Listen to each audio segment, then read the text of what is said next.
Next speech I got now. Ladies and gentlemen, we're about to start. Kindly take your seats. We're going to get going here. Ladies and gentlemen,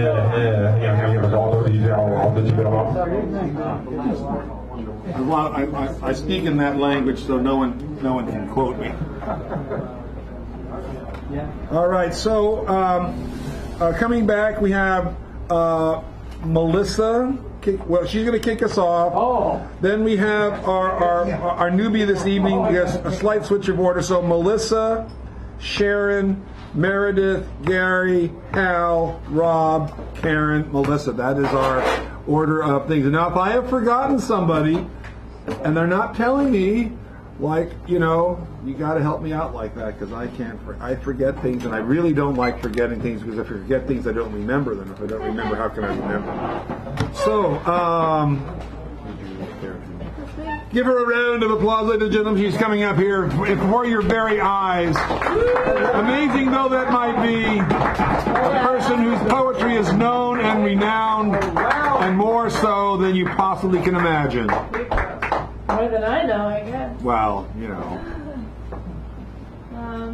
So on the theme of bridge, I'll just have one. Side of palm slides across page, gives illusion that words continue after stopping.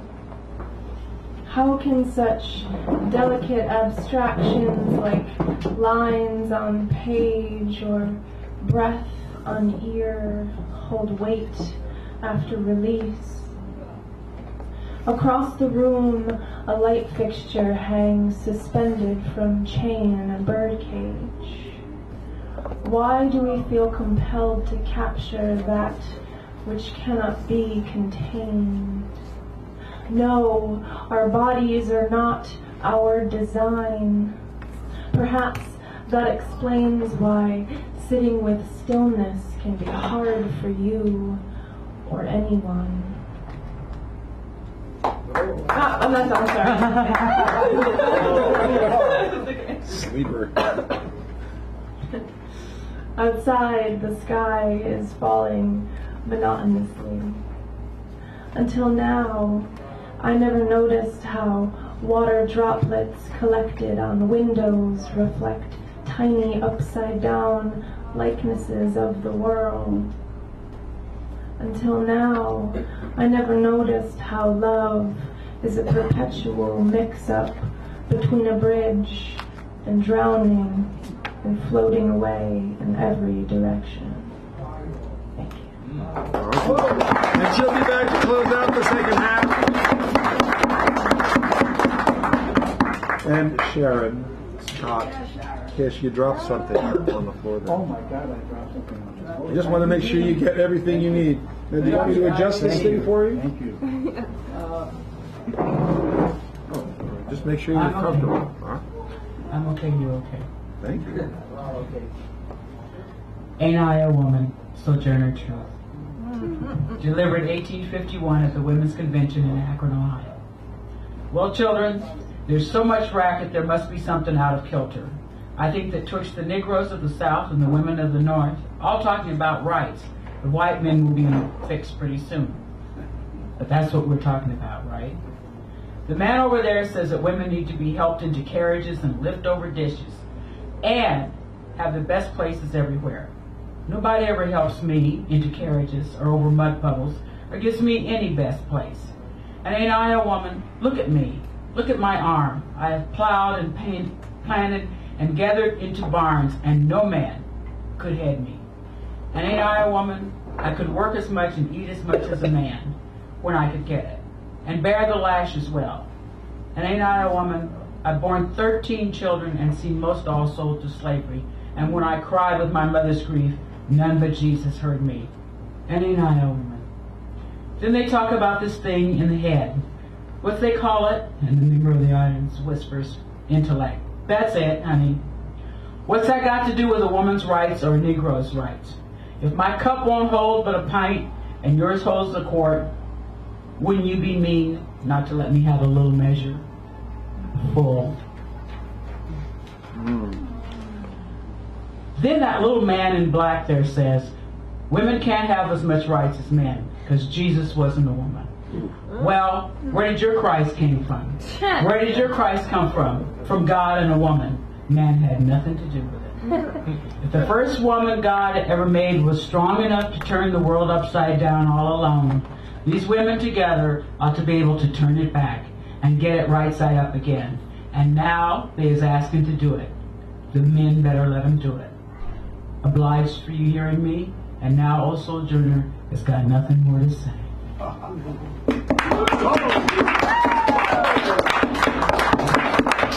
Saturday's Child by Cullen Cunty. Summer teeth on a silver spoon with the stars strung for a rattle. I cut my teeth as the black raccoon for implements of battle.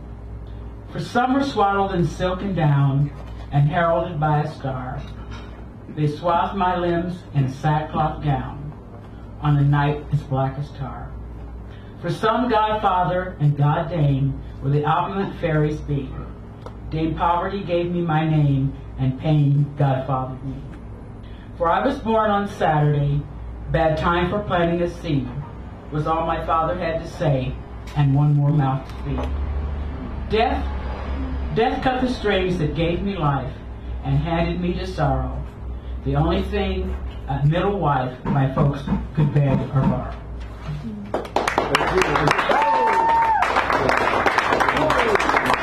There's Scott Kish. All right. And now, this is like if you want to send the email, just there's a little trick. You put your name and my name in the subject line, and that way I know it's from someone that I told to write me, not some particularly strange stranger. About the poetry stuff and all that. Oh, right on. And now we have another debut for the third debut this evening. Meredith, would you kindly come forward, please? It is you are up now. Come on, people, let's hear it. I can't hear nothing out there. Get it out there. Come on. Second time today, player. I want to change things up a little bit. Fantastic poetry. I actually don't speak Spanish or Southern. Most of my Spanish is in Southern. My name's Meredith. Happy Valentine's Day. Happy Valentine's Day. Yeah, that's about the right answer to that question. Yeah, Valentine's Day. Valentine's Day is like questions like, what's the sound of a one-hand clapping? Happy Valentine's Day.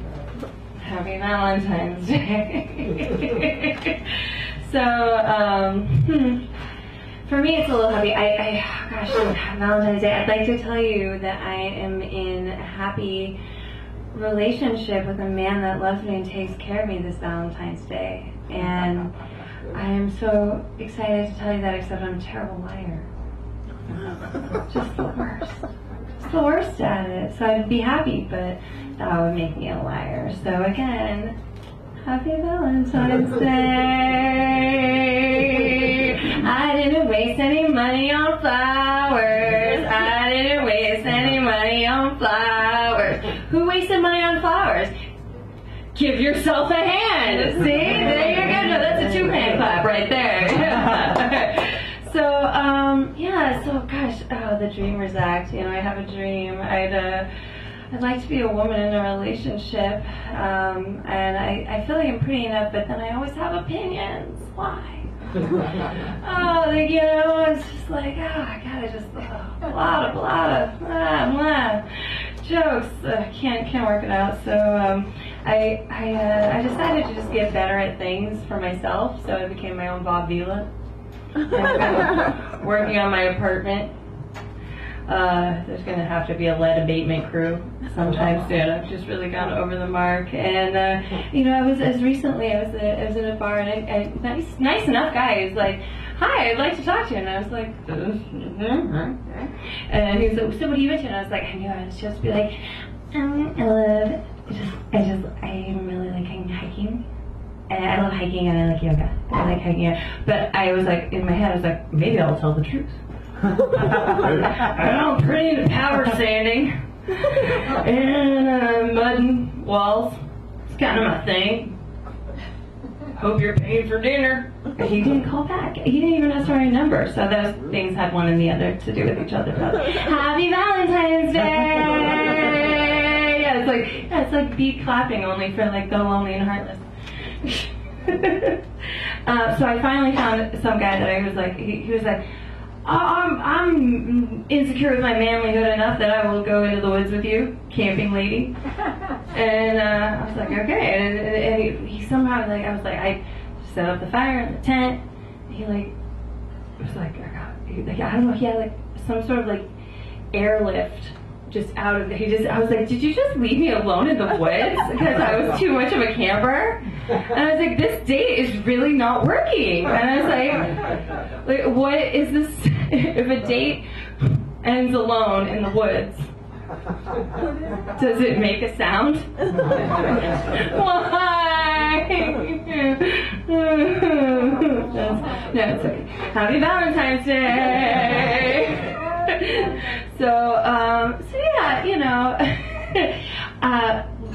I should start with my ex-boyfriend. That was like 2 years ago, and he and I were not together, but I did think that 2 years ago we got each other. It was like the gift of the Magi, right? Like when, you know, like we got each other the same gift. Like we were both like, listen, it's a bullshit holiday, you know, let's just not get each other gifts. And I was like, you don't have any money except for mine, so that's a good plan. I agree with that. And so I got him what I knew he and I would both like for Valentine's last year, an abortion. And I felt kind of guilty because in a way it was kind of a re-gift. But he actually surprised me too, because he got me what every woman wants on Valentine's Day, jewelry, right? He got me an O-ring. And we've been broken up ever since, so one hand clapping. Happy Valentine's Day. My name's Meredith. I've been great.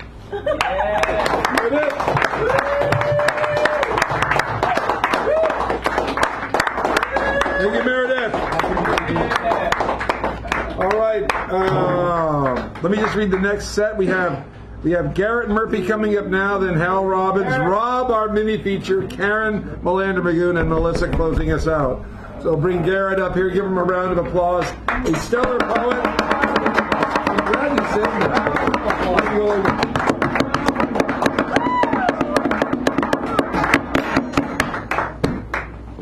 Ooh, those are old books. Oh,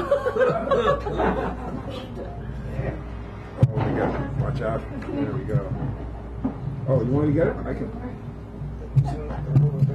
There you go. Like that? Is that good? Oh, yeah. I should probably look rather than just. Hey, that should be okay. All right, there we go. So make sure you're comfortable there, buddy.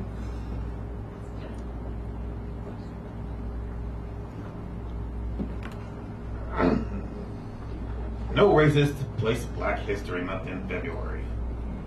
You've probably heard of this modern day myth. They went and put Black History Month in February, the shortest month of the year. Yes, you heard it right, a myth, that's all it is. There's a lot of things can be placed on a racist and with all kinds of credibility to boot. But this isn't one of them. For you see, the person responsible for the month of Black History Celebrate was a black man, Dr. Carter G. Woodson. Woodson was a historian who, seeking a means to ensure that the history of black folk would not be lost, established a week of celebration called Negro History Week. But why, you ask or unlikely whale? If this Woodson guy was so concerned about black pride and sense of history, did he pick little February, the shortest month of the year?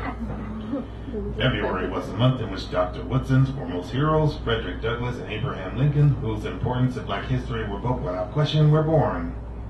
And of course, Negro History Week became Black History Week, became Black History Month. And given the immense impact of Dr. Woodson's creation, what on earth would make anyone believe that some silly racist could invent and plant a Black History Month? A racist didn't put Black History Month in February. A racist couldn't put Black History Month in February, or do much of anything bordering on the worthwhile, so don't give any racist so much of a credit. Black history is just too big in importance and magnitude for some racists to try to carry so much as a fraction, much less place. And besides, haven't you heard of the adage about big things coming in small packages?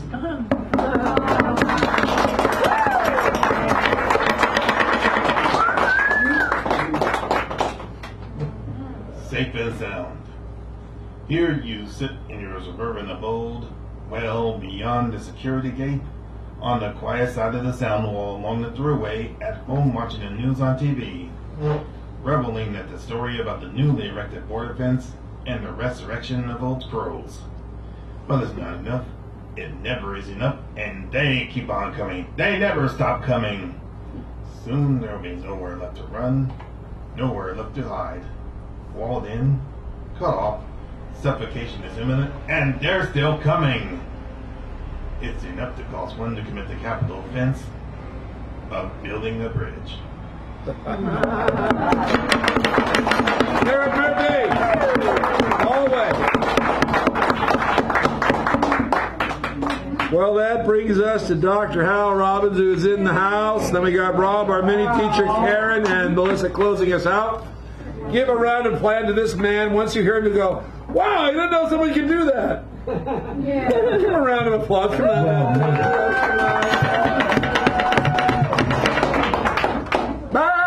Sorry. No, that's all right. I was late. Okay. So, this is from the Preludes by T.S. Eliot. The winter evening settles down with smell of steaks in passageways, the burnt-out ends of smoky days. And now a gusty shower wraps the withered leaves about your feet and newspapers from vacant lots.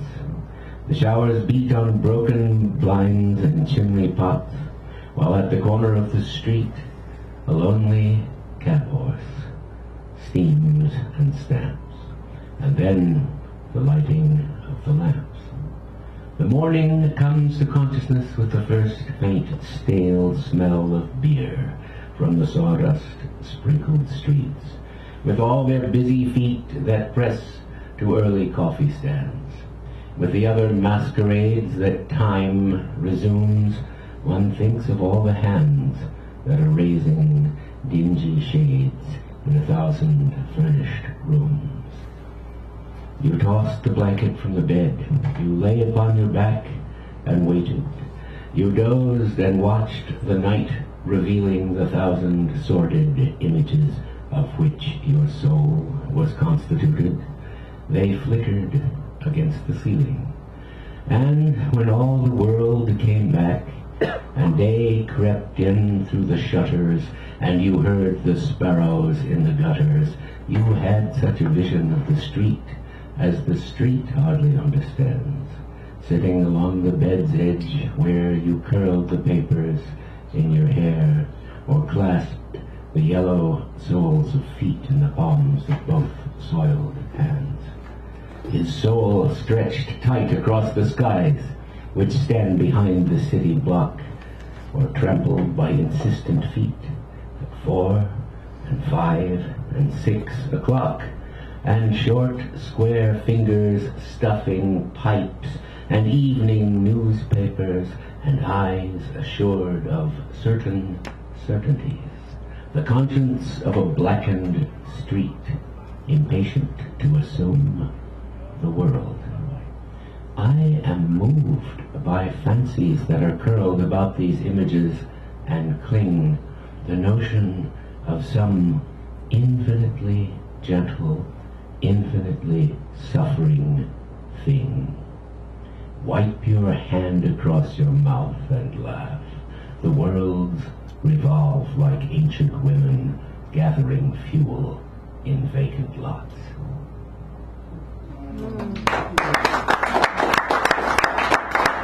Oh, yeah. Dr. Hal.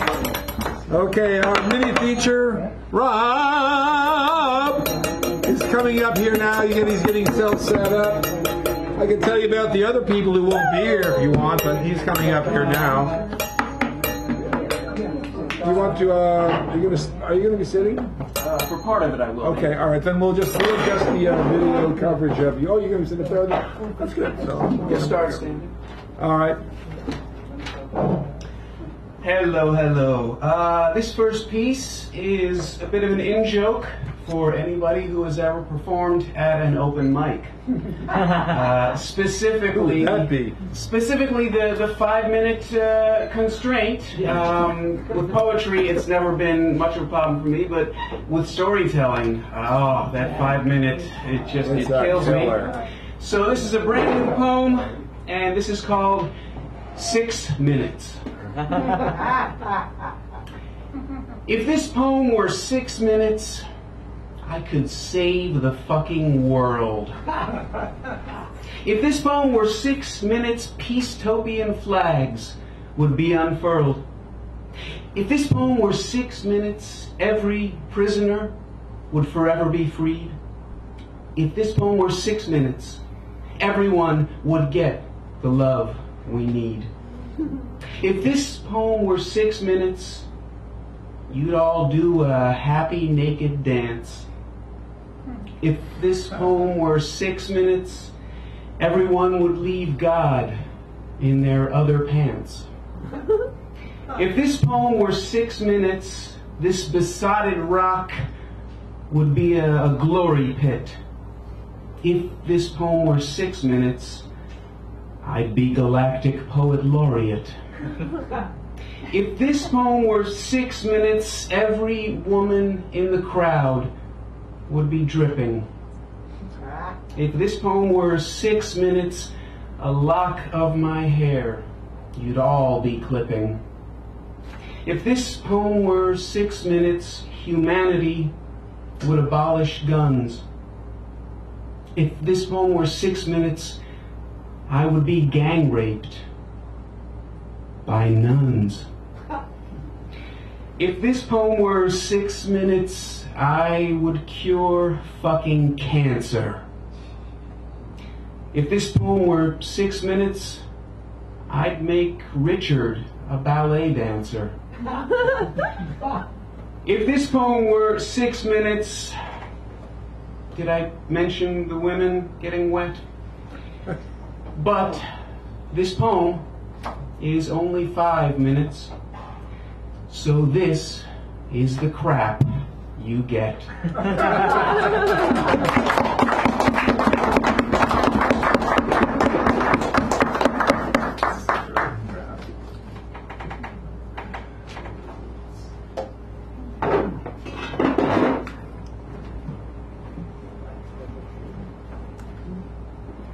You know, you're showing up in lots of poems over there, Richard. Yeah, that wasn't me, was it? Yeah, that was Jeff's you. Had that. I think he was mentioning. I like dancing to the Bye! Okay. Bye. I like dancing to the earth, not away from it. Okay. So he has to teach me how.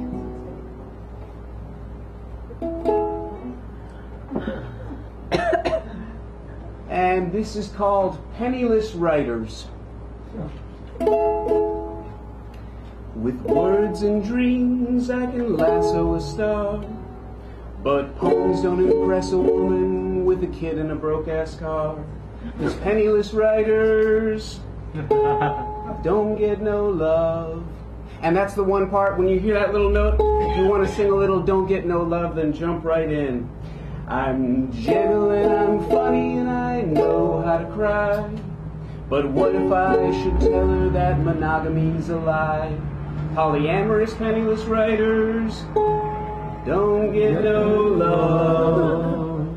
I'm told that lots of hookups happen at the bar, but guys with sober women don't get as far. Polyamorous penniless writers who don't drink don't get no love. And what if I should tell her that there's no God up there? All the sisters and Latinas just got out of their chair. Agnostic, polyamorous, penniless writers who don't drink don't get no love. And what if I say that makeup is woman's chains?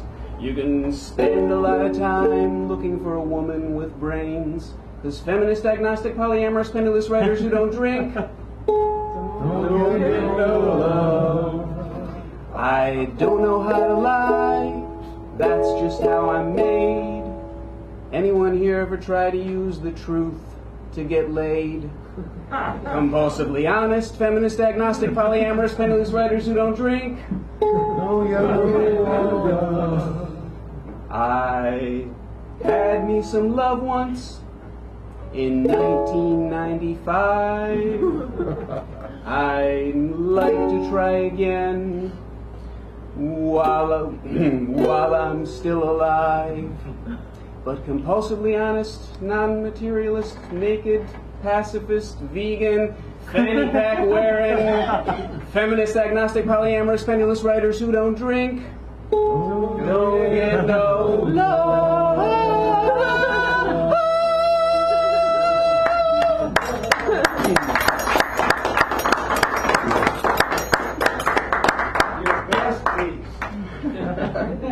Thank you. And if anybody here knows Buddy Guy, please tell him that I have his next single. This one is called. Wait a minute. What's the title? That's a good title. I have nerves doing these open mics. As an actor, I have acted in front of thousands of people. I've done one-man shows, 90 minutes long, and I never had a flutter of stage fright. But I've been having some nerves. So what is the name of this? This is called The Hurting. The Hurting.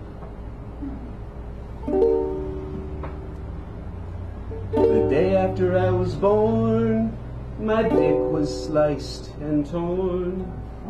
My life's low point came fast, but misery is never past. I've been shoved and smacked, stalked and attacked, but I never wanted to hurt no one. Bullied and demeaned, belittled and unseen, but I never wanted to hurt no one. Rejected and jeered, vilified and feared, but I never wanted to hurt no one. Forgotten and ignored, abandoned and abhorred, but I never wanted to hurt no one. Reviled and robbed, despised and mobbed, but I never wanted to hurt no one. Alone and afraid, played and betrayed, but I never wanted to hurt no one. Deprived and dismissed, untouched and unkissed, bereft and begrudged, used and judged, but I never wanted to hurt, no, never wanted to hurt. Not now or never, not now, not forever. I never wanted to hurt, no, never wanted to hurt.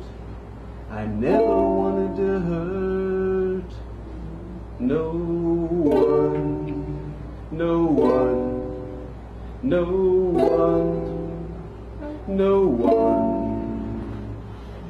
It made me sad and blue, and maybe I hurt you,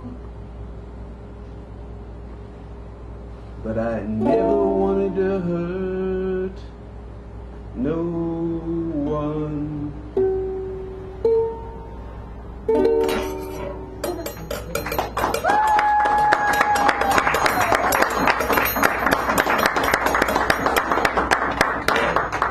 And I will finish with a poem that I consider the funniest thing that I have ever written. And this is the only open mic in which I would do this poem, because there maybe, just maybe, might be 2 or 3 people in this crowd who would agree that this is the funniest thing that I've written.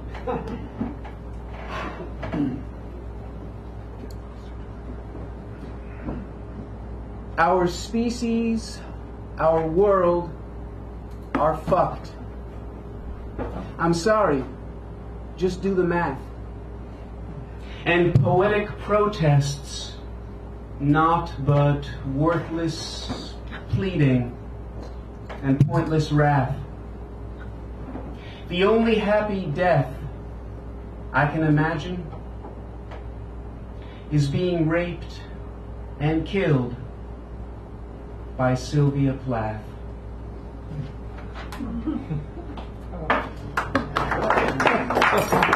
Hey, that's you. Okay. Thank you, Rob, our mini teacher, leading it around, and then Aaron Melander Magoon before Melissa takes us out. Thank you, Rob. You know what happened is like the plug came out, so I was going like this, going, what's wrong with this thing? And didn't even bother to look at the power unit for that thing. Probably the chair. No. All right, give Karen a round before she starts here, and then we got Melissa Closer and all these door prizes, etc. ad nauseum. Karen! Oh my gosh. Oh, No, oh my God! Oh my God. Karen! Ah. You know, that was a sitting mic, so this is now a sort of a standing mic. No? Yeah, standing. Yes, okay. Right. Mike is standing. Yes. Does anybody want to sing? My funny Valentine, sweet comic Valentine, you make me smile with my heart. Your looks are unphotographable, yet you're my favorite work of art. Is your figure less than Greek? Is your mouth a little weak? When you open it to speak, are you smart? But don't change one hair for me, not if you care for me. Stay, little Valentine, stay. Each day is a Valentine's Day.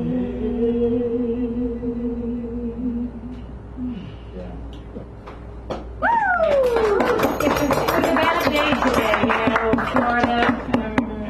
I'm not getting over that. I appreciated the comment about the guns. I don't know what the answer is. Anyway, I've done a lot of flower poems, and so for today I'll do my grandson's favorite flower poem. He actually heard it and memorized it and said it to me. Gosh, yeah. And it's long. Wow. Dandelion. Not a dandelion primping his yellow hair, but a lion's tooth. Löwenzahn, a dental lion sweeping through the garden, the lion's teeth demanding imperial passage, till every worm route beneath the garden is guarded by dandelions. Their roots twining and intertwining in a perpetual war for the garden above. Tooth stems pushing downwards, embedding themselves in green mouths, shoving green buds upward, becoming green saw teeth and skinny yellow petals. Children love to rub beneath their chins, turning soft skins yellow, and when the wind turns cool, becoming parachutes of cotton silk floating, catching everywhere, cotton teeth like cotton candy, sticky, sticking, ubiquitously flicking, all their seedy eloquence biting with soft teeth into new fecund ground to plunge again their tongues into the garden and rise again as lions' teeth. Dent de lion. Dandelion.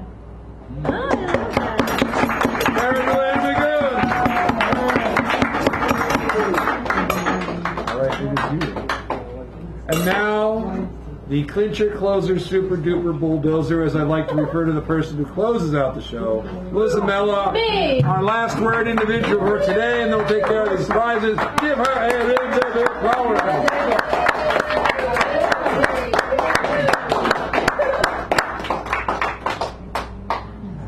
So I'm going to do just two little short things. I don't even know if this one's even a poem. It's a poem.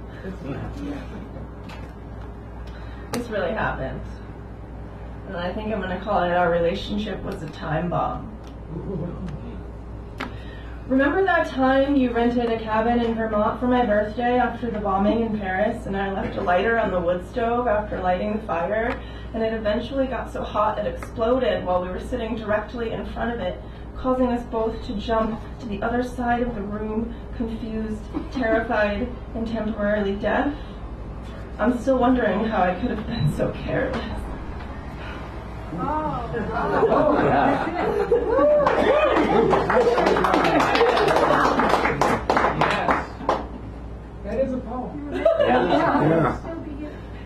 got a bang out of it. That really happened. That was actually kind of terrifying. Yeah.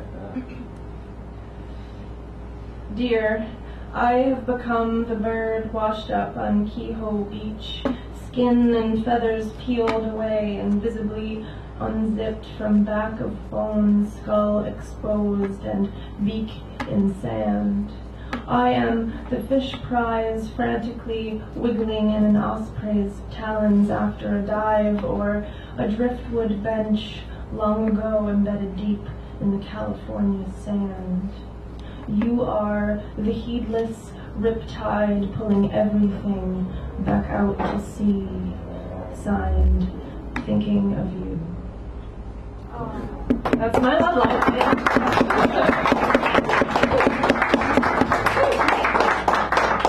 Thank you. And if you've had half as much fun as I've had, then we're good. Now, when you signed into this, voila, there was a number next to your name, and you think, well, that's just let's see, these cards also have numbers. And I've been shuffling them here endlessly while she's going to split the deck a few times or shuffle a little more. And then we will go over these prizes. And let me just remind you, this was added, The Last of the Wine, a superb historical novel of ancient Greek by Mary Renaud. Okay. Lucid dreaming, in case I've done this. It's fun. Go try it. But watch out where you go because, anyway. Johnson's History of Rasile. How do you say that? It's way beyond any of our education. Anyway, the history of the Prince of Abyssinia.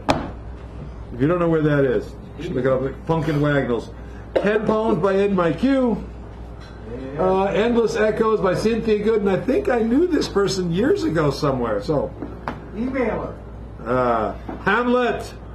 To be or not to be, that is the penultimate question.